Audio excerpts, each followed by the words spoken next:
your test finished. Points incurred if you stall the engine of the motorbike or you fail to do a head check. Understand? Yep. Now your test is now started. First test, left-hand turn, stop in a box. On my signal, right away from here, do a left-hand turn between those two yellow lines, continue around the range, and stop with your front tyre inside that yellow box. Okay, any questions? What if I put my foot down before I get my front tire in the yellow box? So long as you come into a control stop, that's not the deal. Yeah.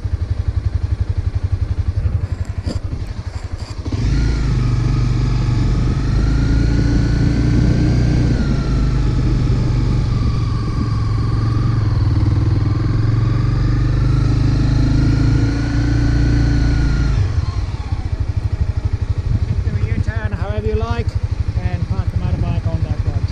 Yeah.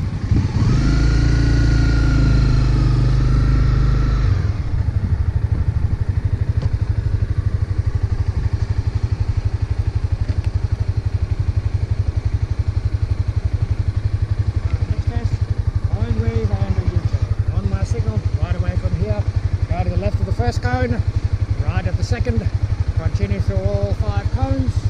Once you've finished the cone wave, come around the range and do a right-hand U-turn inside that yellow box.